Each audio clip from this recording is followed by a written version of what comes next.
Hey Eorzeans, I'm Likeel Bravestone and welcome to this episode of Remnants of our Realm.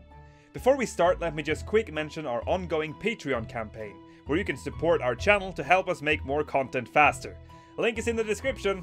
Thanks. Okay, let's get into today's location, Camp Revenant's Toll. In 1.0, Camp Revenant's Toll was situated in the north of Mordona, close to the entrance to Curtis, with the Imperial Fortress Castrum Novum to the southwest. The camp was founded in remembrance of a village that was destroyed by debris from the Battle of Silvertear Skies.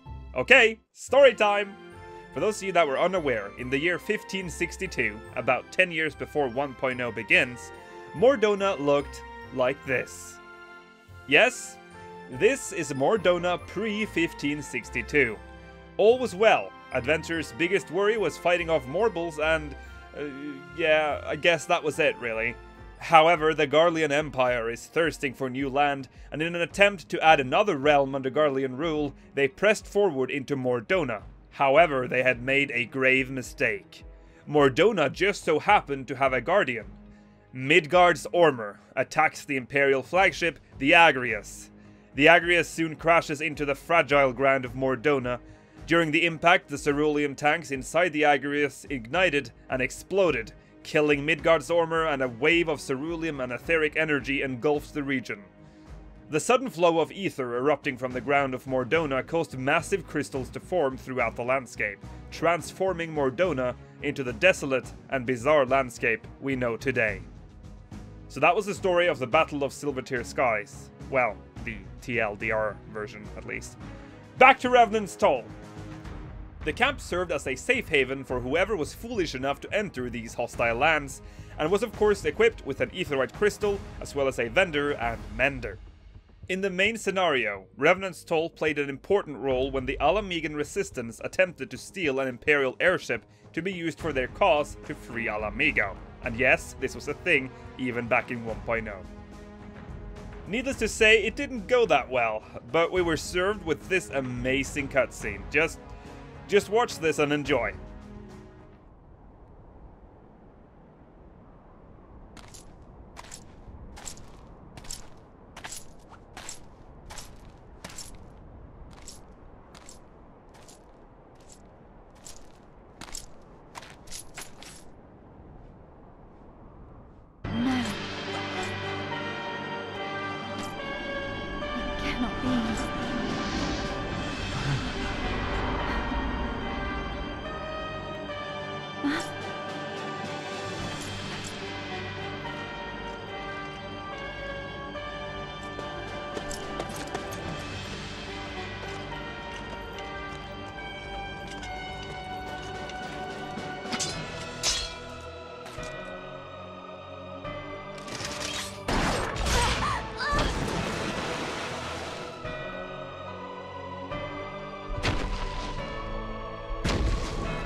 Unwise to come here.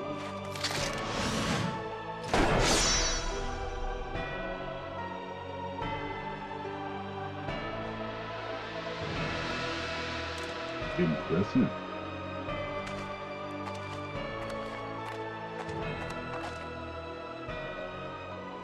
As you wish.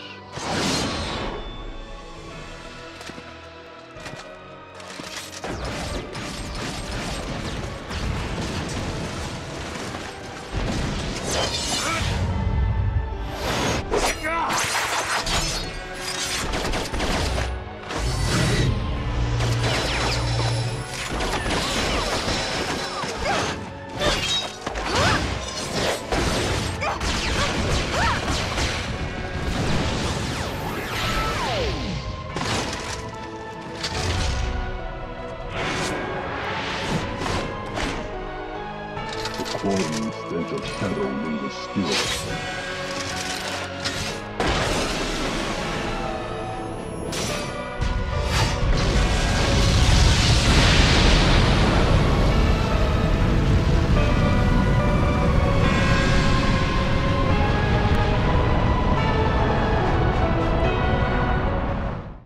The camp would once again become significant towards the end of 1.0's life, as it was the closest fast travel point to Castrum Novum, the Garlean fortress where big bulks of the game's 7th Umbral storyline took place. During the last moments of the game's life, Camp Revenant's Toll was prone to attacks by Garleans as the battle raged on all over Eorzea.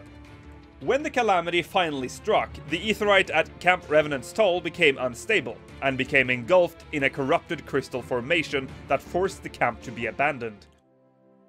Instead, a new Revenant's Toll was to be constructed in a mountain pass that divided Fogfence from the Silvertear shoreline. Castrum Novum was rebuilt after the calamity and renamed Castrum Century. The camp is still accessible today. However, it is no longer functional, and again, this is one of those things that people pass by without even thinking about it. But it's all there. The tents, the corrupted aetheryte crystal, even the fences. You can find the destroyed camp to the west of Revenant's Toll, just outside the walls down the hill. Make sure to check it out if you haven't already. I find it to be quite a neat little leftover and a cute little tip of the hat to 1.0. Okay, that was Revenant's Toll and its sad fate. Now let's take a look at a feature from 1.0 that is still very much in the game. Retainers! In 1.0, retainers were super important if you wanted to earn gil, just like today. But have you ever wondered why you have to station your retainer in a specific city-state? Well, wonder no more. If you watched the Fallen Rise episode about the market wards, links in the description, you'd know that you had to physically move to each city's market wards, and thus you had to physically place your retainers in these wards. So if you were selling items in Limsa Lo Minsa, for example, why would you though? We all know Ul'dah was the shit. Your customers had to be in Limsa to buy your wares. In 1.0 you could only employ one retainer, so you had to prioritize where to sell your stuff, as you couldn't cover all the markets.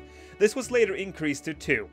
A clever way to prevent player monopolies, but also a horribly tedious system that thankfully got scrapped in 2.0. However, for some reason they decided to keep the retainer location feature in the game. Now this makes very little sense, as the market boards are everywhere and so your retainers shouldn't need to be stationed anywhere. But at least they didn't just leave it there as a useless function. In 2.0, purchasing an item from a retainer not in your current area will apply a special fee. And in some cases, tax may be lowered in certain markets, making it more appealing to sell your goods there. Now, what really doesn't make sense is the actual retainer itself, or more specifically, the retainer creation process. In 1.0, you could choose between preset retainers, or you could just go YOLO and randomize the retainer. This made somewhat sense in 1.0, as your retainer would be visible to everyone in the game, but in 2.0, not only did they allow you to choose your retainer's appearance, they made it like a full-on character creation process. This makes so little sense when you think about the fact that your retainer is only ever visible to you. We're talking about 2.0 here, so ignore the estate grounds feature that was added later. I guess it's a nice thing to have your retainer look the way you want, but all in all, this is one of those 1.0 leftovers that really doesn't need to be there, does it? Or what do you think? Let me know in the comments. Okay, so let's just get to the feature that is no longer in the game. Movement physics. I get this one a lot, so I guess we'll cover this. In 1.0, your character moved like this, with weight being put into the start and end of a movement.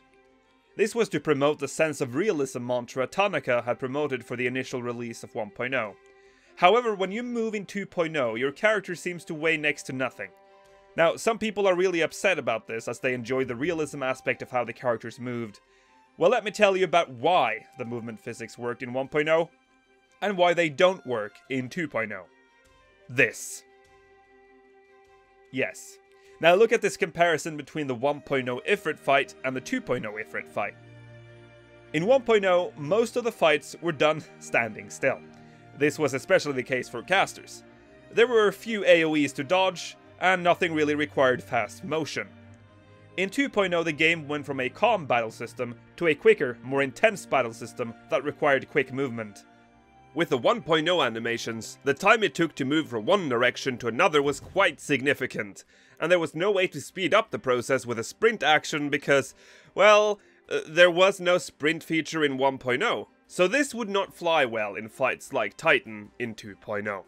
So although motion physics were nice to look at in 1.0, you have to remember that 1.0 was a slower paced game with less dodging involved.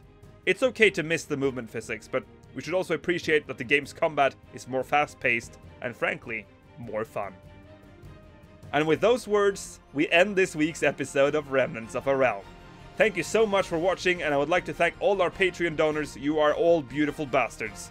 Become a patron today at patreon.com/speakersxiv if you feel like supporting the channel. Leave a like if you enjoyed, subscribe if you want more, and as always, let me know in the comments what you think of this week's topics. Have you noticed the Revenant's toll count before? Are the retainer placements stupid? And do you miss the movement physics? I'll be back next week with another episode of The Fall and... oh boy. I mean Remnants of a Realm. See you there, and may you ever walk in the light of the crystal.